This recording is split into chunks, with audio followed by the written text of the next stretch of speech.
March 8, Tuesday of the fourth week of Lent. A reading from the Holy Gospel according to John. There was a feast of the Jews, and Jesus went up to Jerusalem.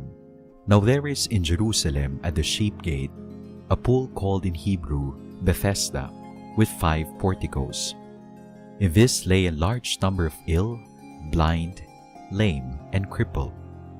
One man was there who had been ill for 38 years. When Jesus saw him lying there and knew that he had been ill for a long time, he said to him, "Do you want to be well?"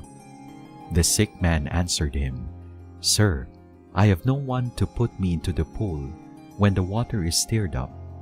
While I am on my way, someone else gets down there before me." Jesus said to him, "Rise, take up your mat and walk." Immediately the man became well, took up his mat and walked. Now that day was the Sabbath. So the Jews said to the man who was cured, "It is the Sabbath, and it is not lawful for you to carry your mat."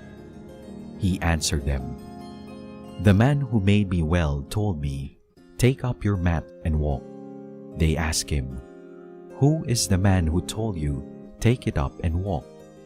The man who was healed did not know who it was, for Jesus had slipped away, since there was a crowd there.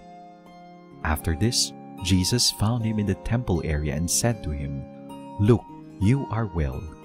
Do not sin anymore, so that nothing worse may happen to you." The man went and told the Jews that Jesus was the one who had made him well. Therefore, the Jews began to persecute Jesus because he did this on a Sabbath. The Gospel of the Lord. It is the Sabbath. The Gospel is the first Sabbath conflict story in John. Sabbath literally means to cease from work, to rest. The Jews' strict observance of the Sabbath law is an expression of their faith in God as the Creator and Redeemer. Jesus' healing of the man who has been ill for 38 years is a demonstration of another reason to observe the Sabbath. That is, God is the healer of all sickness.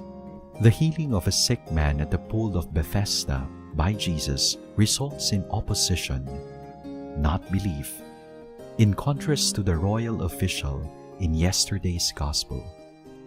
The Gospel is another example of faith in action. The sick man raises no question but follows Jesus' instructions without delay.